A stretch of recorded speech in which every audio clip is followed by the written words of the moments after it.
नमस्कार, स्वदेश न्यूज की खास पेशकश में आप सभी का स्वागत है। मैं हूं आपके साथ भागीरथ साहू। मध्य प्रदेश में बीजेपी को प्रचंड जीत और कांग्रेस की बड़ी हार हुई है। विधानसभा में सीटों की संख्या का असर राज्यसभा चुनाव में दिखेगा। ये अगले 5 सालों तक रहेगा। 2023 के विधानसभा चुनाव में बीजेपी को 163 और कांग्रेस को 66 सीटें मिली है। 2018 की तुलना में कांग्रेस की सीटों की संख्या 48 कम हुई है। इसका सीधा असर लोकसभा चुनाव से पहले होने वाले राज्यसभा चुनाव में दिखेगा। मध्य प्रदेश में अप्रैल महीने में राज्यसभा की 5 सीटें खाली हो रही हैं। राज्यसभा में प्रदेश की 11 सीटों में से 3 कांग्रेस व 8 भाजपा के पास है। लोकसभा चुनाव को देखते हुए दोनों दल ऐसे उम्मीदवारों की तलाश कर रहे हैं जिनसे पार्टी को चुनाव में लाभ मिले। उधर इस बात की भी पूरी कोशिश है प्रत्याशी चयन के बाद कोई जनप्रतिनिधि वर्ग नाराज नहीं हो पाए। इस कारण सबसे अधिक जोर जातिगत और फिर क्षेत्रीय समीकरणों पर रहेगा। भाजपा विधानसभा चुनाव में पराजित या फिर नाराज नेताओं को भी मौका दे सकती है। साथ ही 1 या 2 सीटों पर नया चेहरा सामने ला सकती है। इसके पहले भी पार्टी ने ऐसे ही चेहरे राज्यसभा में भेजे हैं। बड़वानी के एक कॉलेज में प्राध्यापक सुमेर सिंह सोलंकी और इससे पहले संपत्तिया उइके को राज्यसभा में भेजा था। भाजपा राज्यसभा के कुछ सदस्यों को लोकसभा चुनाव लड़ाने की तैयारी कर रही है। इसमें ज्योतिरादित्य सिंधिया का भी नाम चल रहा है। इसे ध्यान में रखते हुए भी उम्मीदवार चुना जाएगा। इधर मध्य प्रदेश से राज्यसभा में सदस्य भेजने के लिए कांग्रेस अनुसूचित जाति विभाग के सम्मेलन में इस सीट पर एससी वर्ग के उम्मीदवार को भेजने की मांग उठी है। विभाग के राष्ट्रीय संयोजक हेमंत नरवरे ने कहा कि भाजपा ने एससी वर्ग की सुमित्रा बाल्मीकि को राज्यसभा में भेजा। कांग्रेस को भी एससी नेतृत्व विकसित करने के लिए अगले चुनाव में राज्यसभा के लिए एससी उम्मीदवार को आगे लाना चाहिए।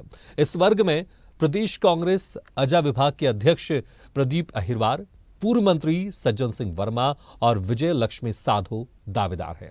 इसके अलावा ओबीसी में जीतू पटवारी और अरुण यादव के नाम भी चर्चा में हैं। प्रदेश में कुल 230 विधानसभा सीटें हैं। 5 राज्यसभा सीटों के लिए चुनाव होना है। चुनाव के लिए तय फॉर्मूले के अनुसार 39 विधायक एक सदस्य का चुनाव करेंगे। अभी भाजपा के पास 163 विधायक हैं। इससे साफ है कि भाजपा को 4 सीटें अभी भी मिल जाएंगी। वहीं कांग्रेस के पास 66 विधायक हैं, उसे 1 सीट ही मिल पाएगी। राज्यसभा चुनाव की तिथियों की अगर बात करें तो 8 फरवरी को नोटिफिकेशन, 15 फरवरी नामांकन पत्र जमा, 16 फरवरी नामांकन पत्रों की जांच, 22 फरवरी नामांकन पत्र वापसी, 27 फरवरी मतदान। तो चलिए इसी खास मुद्दे पर हम चर्चा करते हैं। और चर्चा करने के लिए जो मेहमान हमारे साथ मौजूद हैं, मैं आपसे उनका तारुफ कराया था। हमारे साथ हैं बीजेपी प्रवक्ता अजय धवले जी, उपाध्यक्ष कांग्रेस मीडिया विभाग अवनीश बुंदेला जी और स्वदेश न्यूज की एसोसिएट एडिटर मुक्ता पाठक जी। मुक्ता जी, आपसे शुरुआत करते हैं। अब जिस तरह से लोकसभा चुनाव से पहले एक तरफ तो लोकसभा चुनाव को लेकर भी गहमागहमी है, दोनों पार्टियों की तरफ से लगातार कोशिशें जा रही है, अपनी रणनीति बनाई जा रही है, लेकिन उसके पहले राज्यसभा सीटें, 5 राज्यसभा सीटों पर भी चुनाव होना है। हालांकि इसमें जो आंकड़े उसके हिसाब से लग रहा है कि 4 बीजेपी के पास, 1 कांग्रेस के पास जाएंगे, लेकिन फिर भी किस तरह से आप देख रहे हैं कौन कौन सी जो पार्टियां, जो दोनों पार्टियां, वो किस तरह के दावे कर रही है और क्या कुछ रणनीति बना रही है राज्यसभा चुनाव के लिए?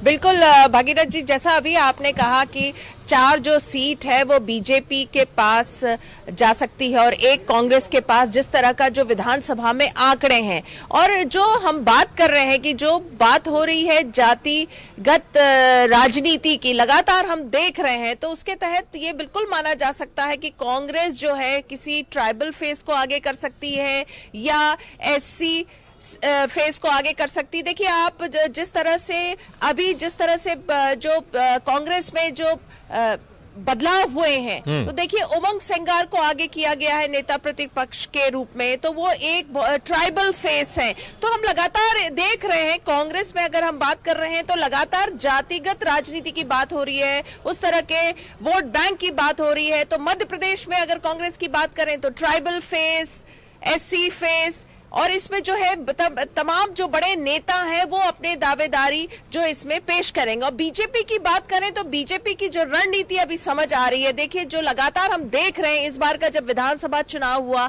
जिस तरह से मुख्यमंत्री का चुनाव हुआ, मुख्यमंत्री का चयन हुआ, उसके बाद जो मंत्रिमंडल बना, लगातार हम देख रहे हैं कि बहुत चौंकाने वाले नाम आ रहे हैं। युवा नेताओं को आगे करा जा रहा है, जो पहली बार के विधायक हैं, जो नए हैं, जो कभी मंत्री नहीं रहे हैं, उनको आगे किया जा रहा है। तो हम इस बार भी मान सकते हैं, भले ही लोकसभा सामने है लोकसभा के लिए बहुत सारे इश्यूज हैं, लेकिन राज्यसभा की अगर हम बात करें तो जो 4 सीटें बीजेपी के खाते में जाने वाली है, तो हम मान सकते हैं कि ये जो 4 जो नाम तय होंगे, मुझे ऐसा लगता है कि ये भी चौंकाने वाले रहेंगे। चलिए, कांग्रेस किस रणनीति पे काम करेगी, क्योंकि सामने लोकसभा भी है, कांग्रेस में भारी फेरबदल हुआ है, कमान नए लोगों के हाथ में है।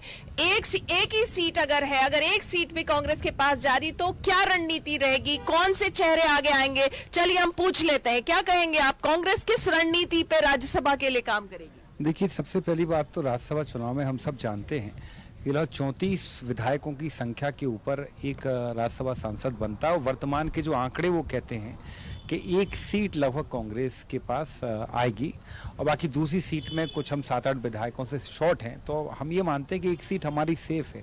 और मुख्तार देखिए, इसमें रणनीति की कहीं बात नहीं है, बात बस इतनी सी है कि कांग्रेस का हमेशा से प्रयास रहा है। आप देखें पिछले 70 साल में राजनीति में हमने कभी जातिगत राजनीति वोट बैंक के लिए नहीं की। ये काम भारतीय जनता पार्टी करती है कि इनको लड़ा दो, इनको खड़ा कर दो तो यहाँ काम आएंगे, उनको ले आओ तो यहाँ काम आएंगे, इनको तोड़ लो, ये विधायक उठा लो तो ये जाति खुश हो जाएगी। कांग्रेस ऐसा मानती है समाज के अंतिम व्यक्ति तक विकास पहुंचना चाहिए, जो सबसे कमजोर तबका है उसके अधिकारों की रक्षा होनी चाहिए। कांग्रेस पार्टी का हमेशा से ये उद्देश्य रहा है। जैसे आप देखें, हमने हमारे कार्यकाल में भी पहले दलित राष्ट्रपति बने हैं और भी कई मुख्यमंत्री, कई सारे, लेकिन हमने कभी इसको प्रचारित नहीं किया। जब आपको याद हो रामनाथ कोविंद को राष्ट्रीय अध्यक्ष बनाया, राष्ट्रपति बनाया भाजपा ने, तो अमित शाह जी ने अपनी 9 मिनट की प्रेस कॉन्फ्रेंस में 13 बार कहा था कि दलित राष्ट्रपति। ये बताता है कि भाजपा इस तरह की राजनीति कर। जहाँ तक मध्य प्रदेश राज्यसभा की सीट की बात है तो हमारे पास कई उपयुक्त चेहरे हैं और इसका निर्णय हमारा केंद्रीय नेतृत्व करेगा, प्रदेश का नेतृत्व भी उसमें सहयोग करेगा कि हम उसको दलित के वर्ग से भेजें या ओबीसी को हम उसमें नेतृत्व का मौका दें। साथ में हमें ये भी देखना है कि अच्छे नेतृत्व को मौका दें जिससे प्रदेश की समस्याओं को वो बड़े अच्छे से राज्यसभा में उठा सके, क्योंकि राज्यसभा लोकसभा जो होती कहीं ना कहीं वो संविधान का मंदिर होता है इस देश का, जहाँ पे नए नए संविधान बनाए जाते हैं, गढ़े जाते हैं, लागू किए जाते हैं, बिल बनाए जाते हैं। तो मुझे लगता है ये एक बहुत बड़ा कारण है। इन सबको देखते हुए ही कांग्रेस पार्टी निर्णय करेगी कि कौन सबसे उपयुक्त है, किसका नाम फाइनल किया जाए। ठीक है जी भागीरथ। ठीक है, अजय देवली जी, आपने सुना जिस तरह से अवनीश जी पहले कह रहे थे कि हम जातियों के हिसाब से अपनी रणनीति तय नहीं करते, लेकिन जिस तरह से हमने राहुल गांधी को सुना है कि वो जाति जनगणना को लेकर जब विधानसभा चुनाव हो रहा था हर प्रदेश में जा रहे थे, और अभी भी इन्होंने शुरू में कहा कि हम जाति आधारित हम चीज़ें नहीं करते, लेकिन बाद में कहा कि हम ओबीसी से भेजेंगे या दलित समाज से भेजेंगे, उस पर हम विचार करेंगे। ये अभी कांग्रेस यहाँ पर रणनीति बना रही है, लेकिन बीजेपी की क्या रणनीति? क्योंकि बीजेपी के पास 5 में से 4 सीटें आएंगी, तो क्या बीजेपी भी जाति आधारित यहाँ पर रणनीति बना रही है कि हर एक जाति से, हर एक समाज से एक शख्स को भेजा जाए, एक नेता को भेजा जाए, ताकि सबका साथ सबका विकास का जो नारा है वो यहाँ पर फलीभूत होता हुआ दिखाई दे? या फिर आप लीडर को चुनाव करेंगे, जाति को आप भी साइड रखेंगे?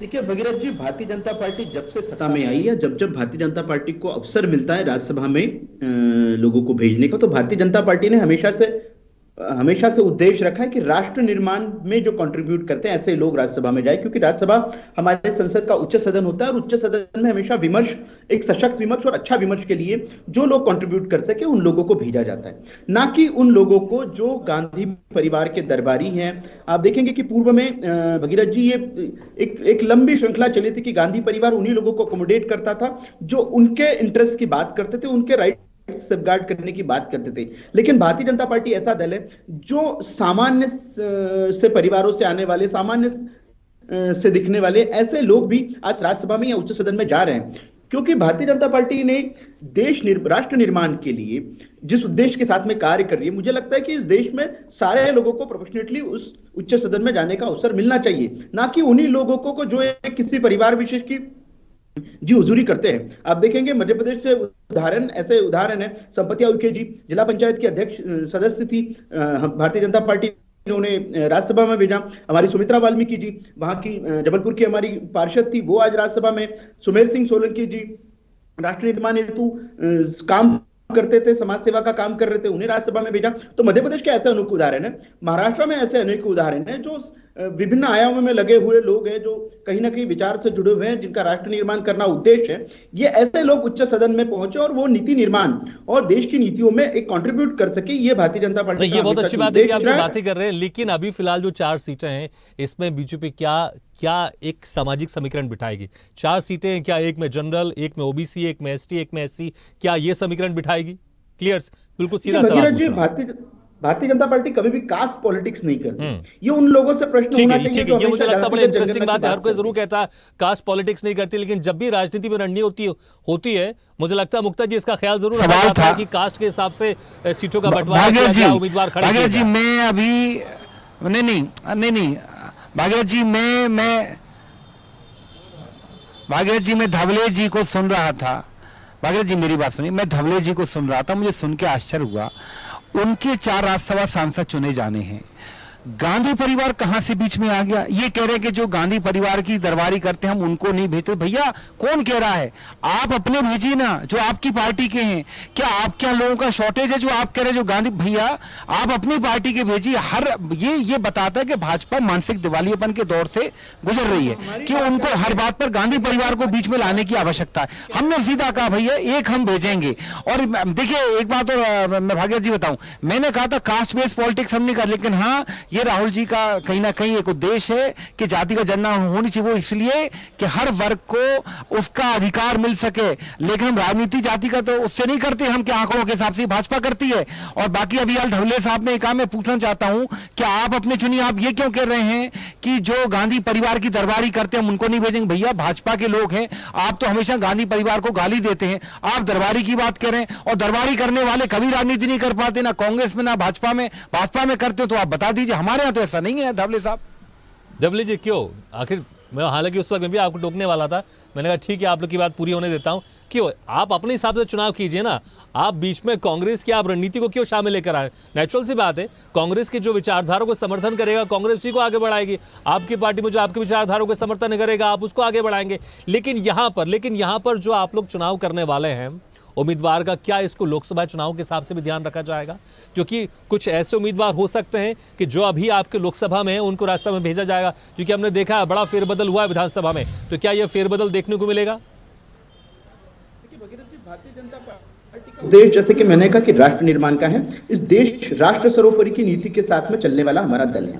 अब नीति निर्माण करने हेतु किन सदनों को उच्च सदन में भेजना है, किन लोगों को जनता की जो सदन होता है लोकसभा उसमें भेजना है, यह संगठन का अपना आंतरिक निर्णय होता है। और निश्चित रूप से समय समय पर समय काल परिस्थिति अनुसार ये निर्णय लिए जाते हैं कि किसकी आवश्यकता लोकसभा में या किसकी आवश्यकता राज्यसभा में। और निश्चित रूप से आप देखेंगे कि ये पब्लिक रिप्रेजेंटेशन की जब भी बात आती है तो भारतीय जनता पार्टी अपने सामान्य कार्यकर्ता को भी लोकसभा का टिकट देती है, या भारतीय जनता पार्टी अपने सामान्य कार्यकर्ता को उच्च सदन राज्यसभा भी भेजती है।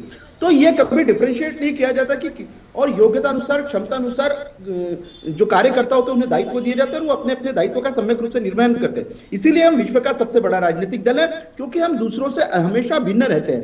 क्योंकि हमारे यहाँ किसी का दरबारी, जैसे कि विनीत जी बहुत अच्छे तरीके से कर रहे थे कि हम भाजपा वाले कांग्रेस गांधी परिवार के दरबारियों को टिकट दे, मैं गांधी परिवार की कांग्रेस की बात, कांग्रेस के नेता भी आपके ऊपर आरोप लगाते हैं जी, जो मोदी अमित शाह की बात मानता है उन्हीं को टिकट मिलता है। जी अमित शाह जी किस परिवार से आते हैं? ये नहीं जी, अगर आप सर्च कर लेंगे ये भागीरथ जी ने भी आपको टोका, झूठ मत बोलिए। ये दरबारी का दरबारी हमारे नहीं चलते, आपके चलते तो आप जाने। मैंने ये कहा कि आप क्यों बीच में कांग्रेस की उसको ला रहे हैं? भैया आपके 4 प्रत्याशी खड़े ने, आप उनको टिकट दीजिए। हम तो ये कहते हैं संपत्ति उइके जिनका आप गुणगान कर रहे हैं, पता करें 5 साल में से 19 सवाल पूछे राज्यसभा में, मुझे मालूम था आप संपत्ति उइके जी का नाम लेंगे। और जो इनकी बात कर रहे हैं आप सुमेर जी की, कल मेरे साथ एक परिचर्चा में थे एक चैनल पर, उनकी भी बता दूं, वो भी अब तक मात्र 13 सवाल पूछ पाए हैं। तो हम वही कहते हैं, योग्य लोगों को भेजिए, जाति आधार को देखकर मत भेजिए। हाँ, जातिगत एक समीकरण होना चाहिए, लेकिन योग्यता सबसे बड़ा पैमाना होना चाहिए। राष्ट्र निर्माण तभी होगा जब जो नेता राज्यसभा में जाएगा उसको अच्छे बुरे का ज्ञान होगा, उसको कहीं ना कहीं ये फर्क होगा कि शिक्षा में क्या फर्क है, वो सिर्फ विकास के मुद्दे उठाएगा। ये नहीं कि सिर्फ राम मंदिर और मंदिर के मस्जिद के मुद्दे उठाकर वर्ग विशेष को गाली देकर आप राजनीति नहीं कर सकते। अगर आप राज्यसभा में जा रहे हैं तो आपको विकास की बात करना होगी। अजय जी जवाब। जी, मुझे लगता है कि ये कांग्रेस वाले इस प्रकार से जो हताशा निराशा को अपनी हर जगह प्रतिपादित करते रहते हैं। अभी भी अवनीश जी ने राम मंदिर का मुद्दा ला लिया, जबकि हम डिबेट कर रहे तो उच्च सदन में कौन जाएगा कौन नहीं जाएगा। तो ये हर बार जो बताने का प्रयास करती है कांग्रेस की उनका सनातन विरोध है, उनका राम मंदिर को विरोध है, ये देश ने देख लिया है। आपने श्री रामलला का निमंत्रण अस्वीकार करके आपकी जो मंशा थी वो प्रकट कर दी है। आज जो डिबेट कर रहे हैं, आंख मिटते हुए गांधी परिवार पहुंच जाओगे, खाते पीते सोते जागते गांधी परिवार पर पहुंच जाओगे। हमने कह दिया कि तुम धर्म आधारित राजनीति करते हो, तो कह रहे मुद्दा उठा रहे हैं। भैया हम फ्रस्ट्रेटेड नहीं है, फ्रस्ट्रेटेड आप हो। आप लेकर आओ दरबारी की बात आपने की, और हमारे भागीरथ जी ने उस चीज को आपको टोका, आपने बात की। हम तो साफ कह रहे हमारा एक राज्यसभा में जाना आवश्यकता है, आपके 4 जाना है। हमने साफ कह दिया हमारा केंद्रीय नेतृत्व राहुल गांधी जी खड़गे साहब इसका निर्णय लेंगे, जीतू पटवारी जी बैठ के इसका निर्णय लेंगे। आप बताएं आपका निर्णय पर्ची आधार होगा, जिस आधार पर ठीक है चलिए मैं एक अहम सवाल और कर लेंगे आप दोनों से। अजय जी कौन कौन से इस बार कौन से वो हो सकते हैं बीजेपी की तरफ से नेता कि जो राज्यसभा में जा सकते हैं? अगर इसकी थोड़ी सी आप जानकारी देते, क्योंकि मुझे लगता है आप ये बोलेंगे बहुत सारे लोग हैं, लेकिन कुछ तो मुझे लगता है प्रायोरिटी रखी होगी आपने। देखिए भगीरथ जी, भारतीय जनता पार्टी में टैलेंट का एक अच्छा बड़ा पूल है, और उसी पूल में से कार्यकर्ता जो, क्योंकि हमारे यहाँ देखिए सामान्य कार्यकर्ता ही सर्वोच्च पद पर जा सकता है, ये तो निर्धारित है। अब निश्चित रूप से इसमें अगर कोई कह दे कि इसकी लॉबिंग हो रही है, तो लॉबिंग वाला भारतीय जनता पार्टी दल नहीं है, यहाँ कोई लॉबिंग होती नहीं है। एक निश्चित रूप से जिन कार्यकर्ताओं की आवश्यकता नीति निर्धारण में उच्च सदन में जाने के लिए भारतीय जनता पार्टी को होगी, उन कार्यकर्ताओं, लेकिन कुछ क्राइटेरिया तो आप जरूर बनाते होंगे ना कि इस क्राइटेरिया में जो भी उम्मीदवार पूरे 100% मार्क्स लेकर आएगा उनको हम भेजेंगे राज्यसभा में। तो इस बार का क्राइटेरिया क्या है? क्योंकि कुछ महीने बाद राज्यसभा चुनाव होंगे, उसके 1-2 महीने बाद लोकसभा चुनाव की भी तारीखें डिक्लेयर हो जाएंगी, और उसके बाद बहुत जल्द लोकसभा चुनाव भी हो जाएंगे। तो कोई क्राइटेरिया तो आप लोग ने सोचा होगा इस बार ना? देखिए भगीरथ जी, भारतीय जनता पार्टी का एक ही सिंगल क्राइटेरिया होता है कि वो कार्यकर्ता और एक निर्विवाद और निष्पक्ष रूप से कार्य करने वाला कार्यकर्ता होना चाहिए। और भारतीय जनता पार्टी में ऐसे अनेकों कार्यकर्ता है, लाखों कार्यकर्ता हैं जो संगठन सर्वोपरि, राष्ट्र सर्वोपरि के हित से कार्य करते रहते हैं, जिनके लिए राष्ट्र निर्माण प्रमुख है, और उन लोगों को भारतीय जनता पार्टी हमेशा से अवसर देने का काम करती रहती है, चाहे विधानसभा में हो, आपने लोकसभा में देखा हो या राज्यसभा में देखा हो। ठीक है अवनीश जी, आप लोग की जो तरफ से योग्यता क्या रहेंगी इस बार? क्योंकि लोकसभा चुनाव भी है, उसके पहले राज्यसभा चुनाव है, तो क्या योग्यता होनी चाहिए उम्मीदवार में, जो उम्मीदवार आप बेचने वाले हैं?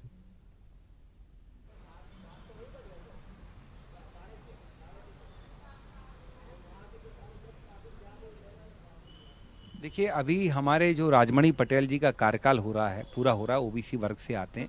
राजमणि पटेल जी ने 5 साल में, सबसे पहले तो बता दूं, अपनी पूरी निधि उन्होंने खर्च की है 6 साल में। और इसके अलावा आप देखें कि उन्होंने लगभग 40 से ज़्यादा सवाल उठाए हैं, और एक बहुत महत्वपूर्ण सवाल उन्होंने उठाया है महिला सुरक्षा के ऊपर राज्यसभा में। क्योंकि आप जो निर्भया जो केस हुआ था उसके बाद आप देखें कई सारी, उस समय खूब ब्रांडिंग हो गई, खूब प्रचार प्रसार हो गया, कई लोगों ने नेतागिरी चमका ली, कुछ उसमें से मुख्यमंत्री बनकर आज बैठे। लेकिन आज निर्भया कहाँ है और महिलाओं की क्या हालत, इसके ऊपर सवाल उठाने वाले राजमणि पटेल जी हैं, ऑन रिकॉर्ड है। तो हम ये चाहते हैं कि ऐसा व्यक्ति जाए जो इस तरह के सवाल पूछकर जनता के विकास की नजीर पेश करे, ना कि सिर्फ एडजस्ट करने के लिए आप भेजो, वो नहीं होना चाहिए। हमारा प्रयास रहेगा ऐसे लोगों को पार्टी भेजे, और पार्टी का भी प्रयास रहेगा जो कि योग्य हो और जो जनता का हित कर सके। ठीक है, नाम जिला स्तर से या फिर यहीं से जाएगा मध्य प्रदेश से, या फिर केंद्र नेतृत्व आपका तय करेगा?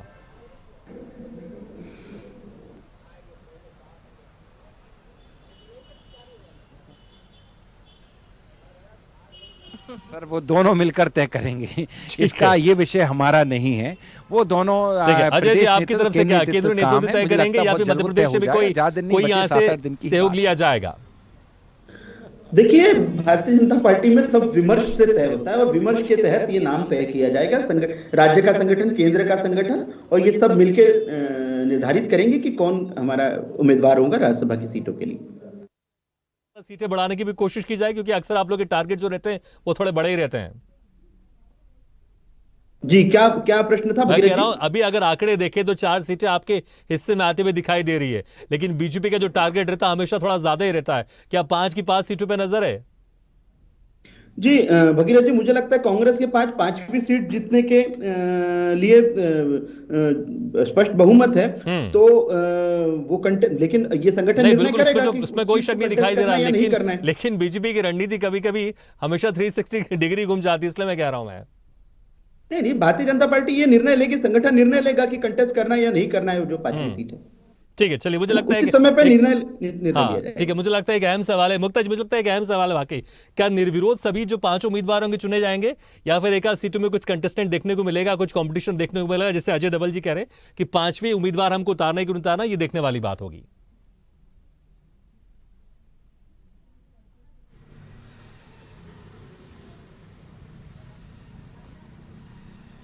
देखिए भागीरथ जी, जो आखिरी आपने सवाल अभी पूछा था बीजेपी से, बहुत आपने उसको बहुत सरल वे में पूछा, लेकिन हाँ, सबके मन में यही है कि देखिए 4 तो दिख रहा है कि बीजेपी के खाते में जाएगी और 5वीं जो है वो कांग्रेस की, लेकिन क्या बीजेपी की नजर है उस पर? जिस तरह से हम लोग देखते हैं राजनीति में, इन दिनों की राजनीति में हम लगातार देख रहे हैं, तो क्या बीजेपी की नजर उस पर भी है? क्या बीजेपी उस पर भी अपनी उम्मीदवार उतारेगी, कोशिश करेगी कि वो भी जो है वो हाथ से छीन ले? ये देखना होगा और बहुत दिलचस्प रहेगा ये। जी बिल्कुल, मुझे लगता है आगे देखने वाली बात होगी, क्योंकि राज्यसभा सीटों में आंकड़ों को लेकर ज्यादा होता है।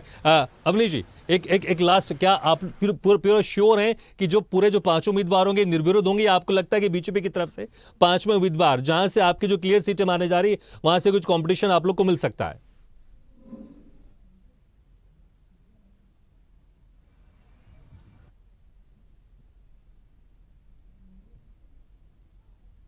तरीका अलग रहता है और उसका चुनाव का, लेकिन हाँ, मुक्ता जी ठीक कह रही, पिछले कुछ साल में भाजपा ने राजनीति को जो दूषित किया है, हमने गुजरात में भी देखा, मतलब इसमें भी वो विधायक उठाने लगे हैं। मतलब एक एक सीट के लिए, हमें तो याद है जो 2020 की बात करें तो हमारी सरकार जो गिरने का कारण था, एक बार राज्यसभा चुनाव था, क्योंकि उनको क्या था, उनको राज्यसभा में अपनी ताकत ज़्यादा चाहिए थी। तो भाजपा किसी भी हद तक गिर सकती है, लेकिन हाँ, हम ये मानते हैं कि जनता से बड़ा भगवान कोई नहीं है, जनता से बड़ा निर्णय लेने वाला कोई नहीं। जनता के सामने सब कुछ है, जनता के दरबार में जो होगा देखेंगे, लेकिन हाँ, एक सीट हमारी तय है, एक पे होगा तो बिल्कुल, इस पे कोई शक नहीं। आंकड़े के हिसाब से तो 1 सीट कांग्रेस के पास और 4 सीट भाजपा के पास जाती हुई दिखाई दे रही है, और उम्मीद की जा रही है शायद निर्विरोध यहाँ पर जो उम्मीदवार खड़े होंगे वो जीतेंगे। बहुत बहुत शुक्रिया आपसे मेहमानों का, अजय धवले जी, अवनीश जी और मुक्ता पाठक जी, बहुत बहुत शुक्रिया हमारे इस खास चर्चा में शामिल होने के लिए। तो 27 फरवरी को मतदान होगा राज्यसभा का, उसके पहले सारी जो प्रक्रिया होगी वो पूर्ण की जाएगी, लेकिन यहां पर अभी तय माना जा रहा है कि जो 5 राज्यसभा सीटों वो होंगी, चुनाव जो होगा उसमें 4 बीजेपी के पास जाएंगे, 1 कांग्रेस के पास जाएंगे। लेकिन क्या ये निर्विरोध होगा या फिर 5वीं सीट के लिए बीजेपी की तरफ से कोई उम्मीदवार खड़ा किया जाएगा, ये देखने वाली बात होगी। इसी के साथ हमारी खास पेशकश में फिलहाल इतना है, लेकिन खबरों का सिलसिला लगातार जारी। आप देखते रहिए स्वदेश न्यूज। सबसे पहले देश।